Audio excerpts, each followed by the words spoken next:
An event, popularly known as the Roswell incident, has recently been the subject of intense interest by both the media and a curious general public.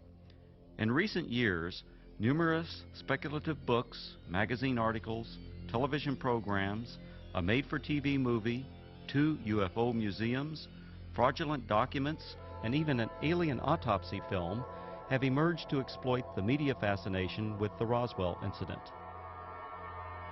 The story has even gained international attention. Despite the vested interest and questionable credibility of all sources involved in generating the media hype, the U.S. Air Force is routinely accused of concealing a deep, dark secret from the American people. In early 1994, New Mexico Congressman Stephen Schiff requested the General Accounting Office initiate a records review. The purpose of this review was to determine if the U.S. Air Force or any other U.S. government agency possessed information on an alleged crash near Roswell, New Mexico in July 1947 of an extraterrestrial vehicle and its alien crew. In response to the GAO probe, the Secretary of the Air Force directed a comprehensive search for records. The objective of this search was to tell the Congress and the American people what the Air Force knew about the 1947 Roswell claims. If the information was still classified, it was to be declassified. If active or former Air Force officials had signed non-disclosure agreements, they were to be released from these agreements.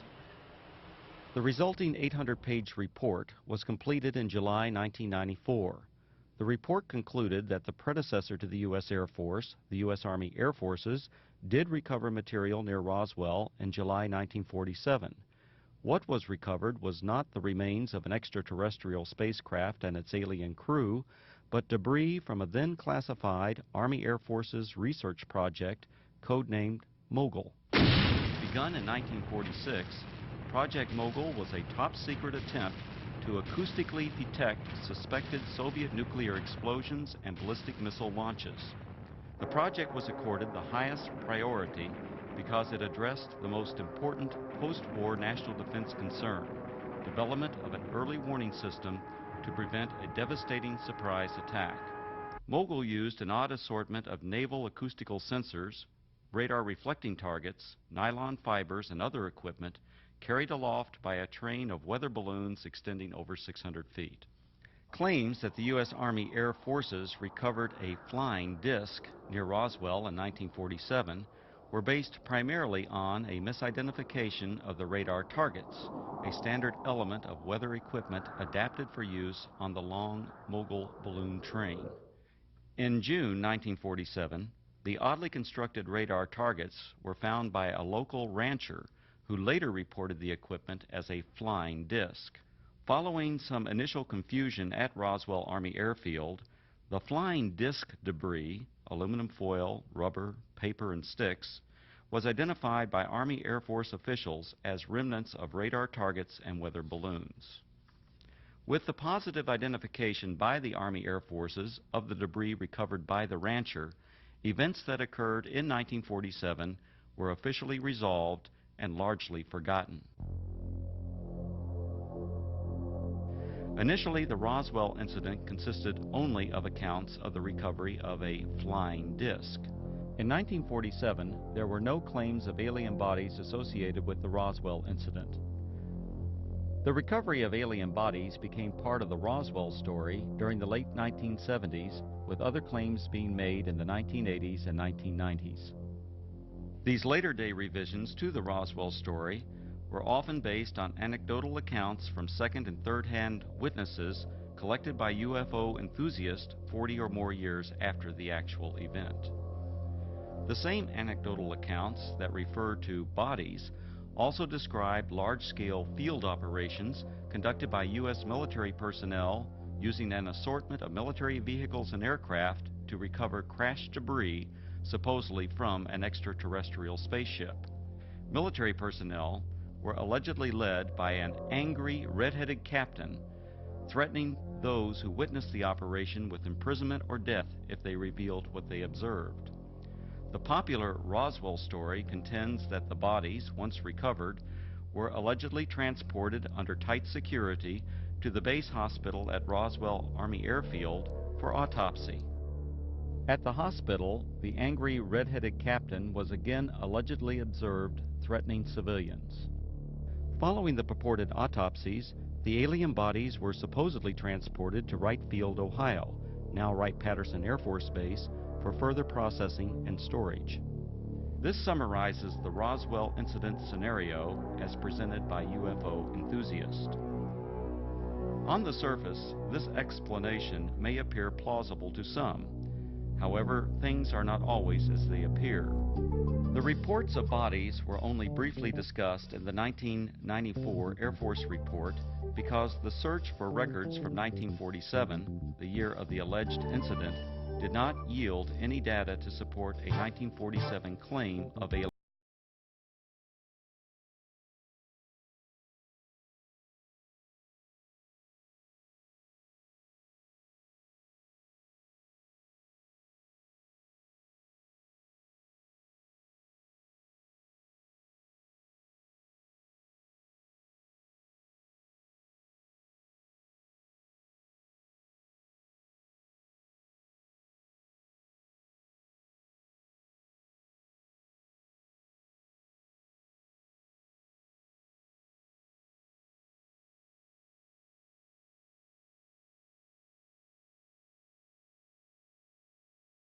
Are most likely misperceptions by uninformed persons of unclassified and widely publicized Air Force scientific achievements of the 1950s.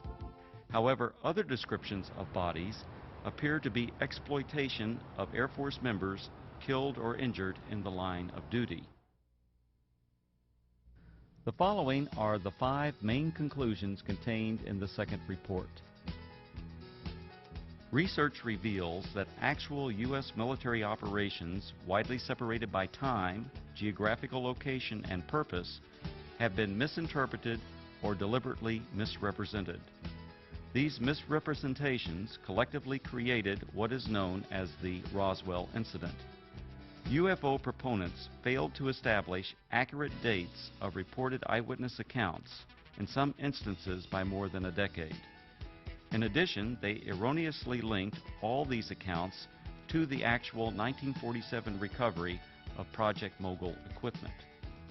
Eventually, these misrepresentations transformed a series of verifiable Air Force activities into what some have described as the extraterrestrial event of the millennium.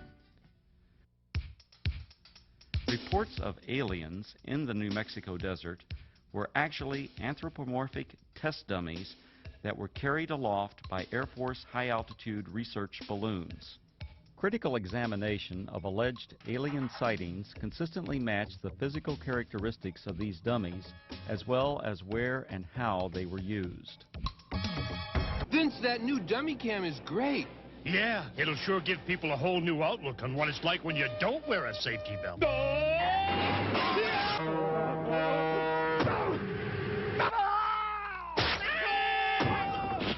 I think they'll get the picture. You could learn a lot from a dummy. Buckle your safety belt. Anthropomorphic dummies, also known as crash test dummies, are today easily identifiable and are even stars of their own successful auto safety advertising campaign. However, during the 1950s, public awareness was still decades away for these important scientific tools. From 1953 to 1959, anthropomorphic dummies were used by the U.S. Air Force Aeromedical Laboratory in projects High Dive and Excelsior. The project's main objective was to study methods for returning a pilot or astronaut safely to Earth by parachute if forced to eject at extremely high altitudes. For these tests, dummies were transported up to 98,000 feet by high-altitude balloons.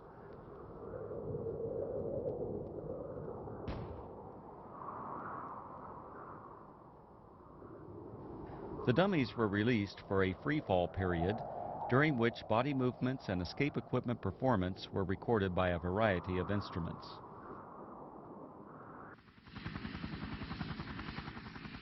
Many of the dummies landed outside the confines of military reservations and were regularly observed by local civilians.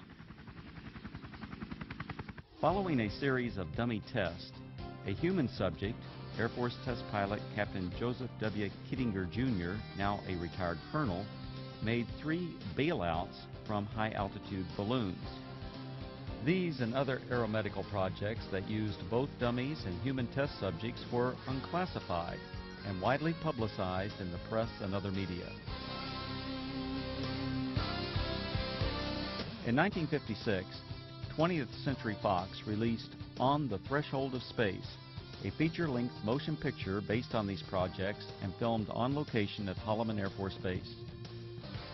Air Force personnel, aircraft, high-altitude balloons, and other equipment, including the actual anthropomorphic dummies, were used in the making of this film. The eyewitness reports of military units that always seemed to arrive shortly after the alleged crash of a flying saucer were actually accurate descriptions of Air Force personnel engaged in high-altitude balloon and anthropomorphic dummy recovery operations.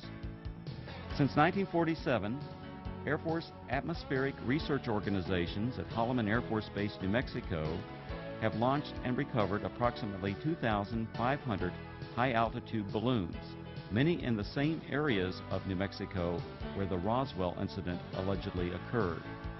Additionally, the equipment, vehicles, and procedures used by the Holloman Air Force Base Balloon Branch, the unit that conducted most of the launches, are the same as that described by the reputed witnesses who claimed they saw the recovery of the flying saucer and alien crew.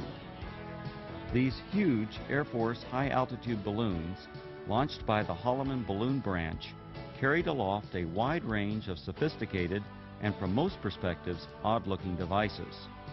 Much of this equipment was experimental and represented, for that era, the latest in space-age technologies. Payloads ranged from simple radio transmitters to sophisticated satellite components and NASA space probes.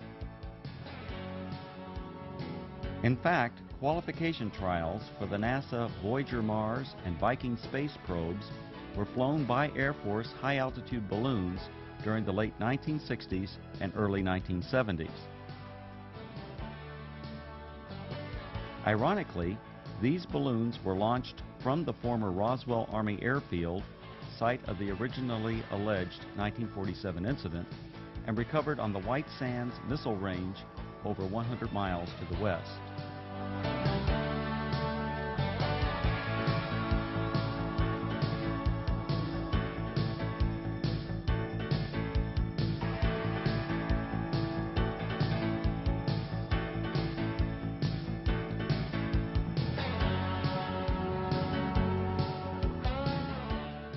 Recovering the balloon payloads was essential for accomplishing the scientific objectives of the high-altitude balloon program. The primary high-altitude balloon recovery areas were and still are located at predetermined sites throughout Arizona, West Texas, and New Mexico, including the area surrounding Roswell. To retrieve the equipment many miles from Holloman Air Force Base, recovery personnel operated a variety of aircraft and vehicles. The exact vehicles described by the witnesses as having been present at the crashed flying saucer sites. To expedite these operations, the recovery crews tracked the balloons optically, electronically, and from aircraft which directed ground vehicles to the impact areas.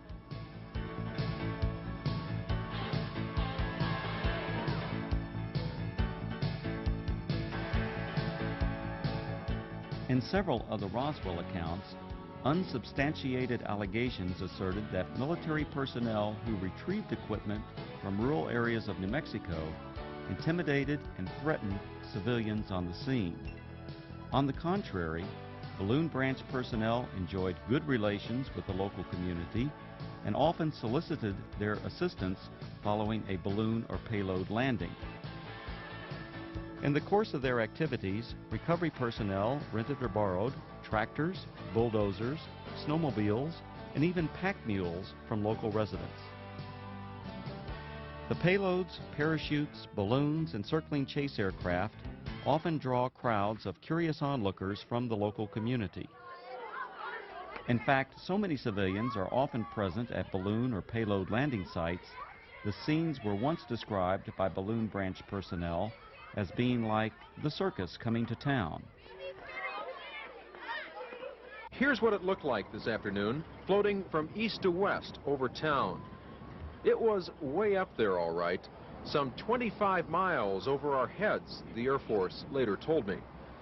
The giant helium-filled balloon eventually collapsed, falling to Earth like 1,000 pounds of cellophane, landing on the Gila Indian Reservation southwest of Phoenix. A short while later, we spotted this, a large parachute, perhaps 100 feet across. Dangling beneath it was some sort of a silver box that made a rather hard landing. This is what had been attached to that balloon, we would later find out. There were no markings on it, no way at all of telling what it was. Then the Air Force pulled up. Excuse me, we don't mean to be too nosy, but about 1 million people in Phoenix are dying to know. What is it? What is it? Yeah. This is a scientific payload that was launched from Holloman Air Force Base in New Mexico. How far are we? About 400 miles? Okay, it went up to approximately 125,000 feet in the air, carried aloft by an 11 million cubic foot balloon. So there you have it, an Air Force experiment to gather information on gases in the upper atmosphere. Thank goodness it was one of ours. Len Clements, News Center 10. In addition to high-altitude balloons, the Holloman Balloon Branch also launched low-altitude tethered balloons. These tethered balloons may have inspired at least one account of an alien craft associated with the Roswell incident. In a popular book, the authors present a drawing of a crashed spaceship, allegedly given to them by an anonymous witness. When this drawing is compared to a photograph of an experimental tethered balloon flown at Holloman Air Force Base in March 1965, the similarities are undeniable.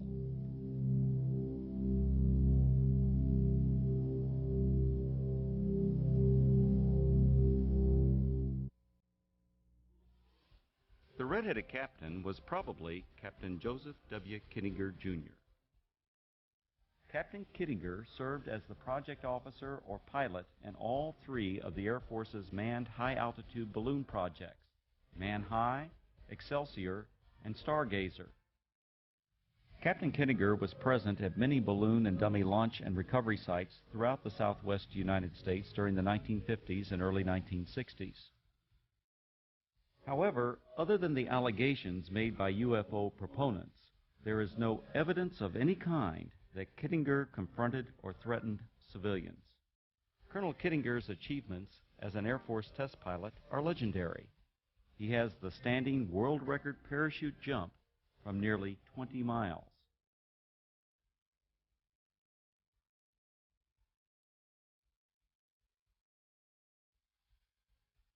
Later he went on to serve 3 combat tours in Southeast Asia and is credited with an aerial victory while engaged in combat over North Vietnam.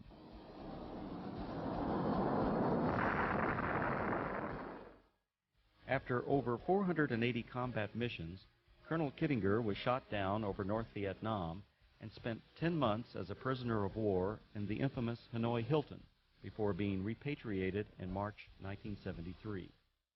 Colonel Kittinger made history again after retiring from the Air Force. In 1984, he accomplished the first solo crossing of the Atlantic by balloon. The final and most disturbing conclusion of the second Roswell report is the apparent exploitation of Air Force members killed or injured in the line of duty to perpetuate the alleged sightings of alien bodies. Claims of bodies at the Roswell Army Airfield Hospital were likely a combination of several aircraft accidents and an unusual manned balloon mishap. One aircraft accident occurred on June 26, 1956. 11 Air Force members died when their fully loaded KC-97 tanker aircraft experienced a propeller failure 4.5 minutes after takeoff. The crash site was approximately 9 miles south of the former Roswell Army Airfield, renamed Walker Air Force Base in 1948. The badly burned bodies of the 11 crewmen were identified and processed at the Walker Air Force Base Hospital.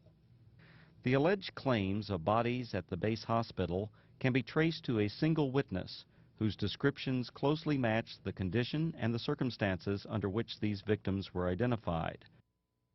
Furthermore, claims of bodies attributed to specific Air Force personnel are unsubstantiated.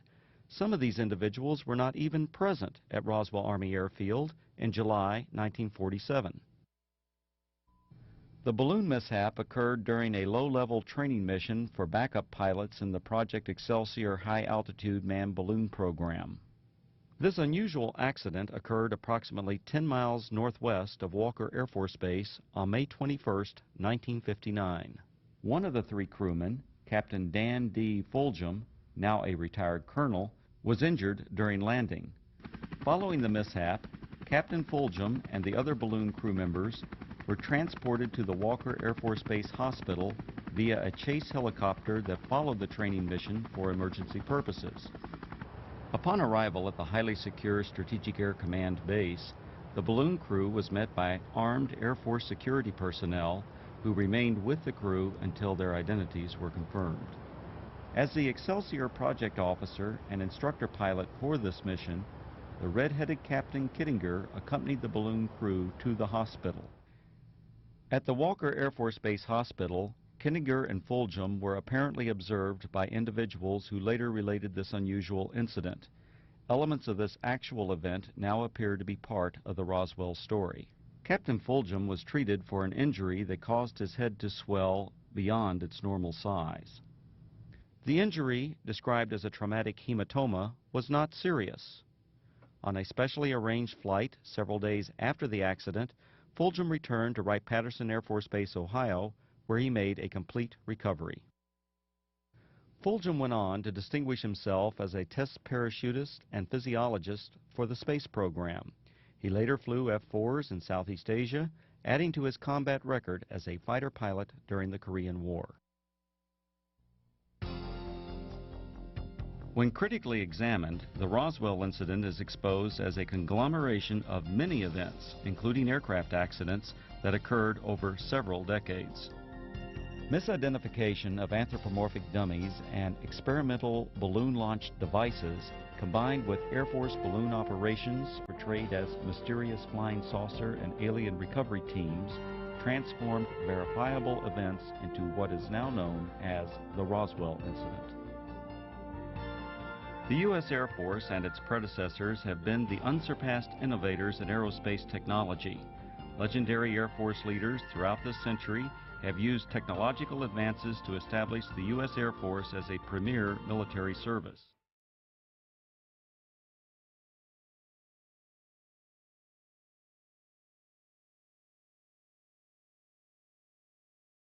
The facts presented in the reports examining the so-called Roswell incident did not reveal it to be a dark secret or government cover-up as persons unacquainted with Air Force technologies proclaim. Instead, these studies identified a collection of events that exemplify the technological leadership, dedication to duty, and continuing noble sacrifices of the men and women of the United States Air Force.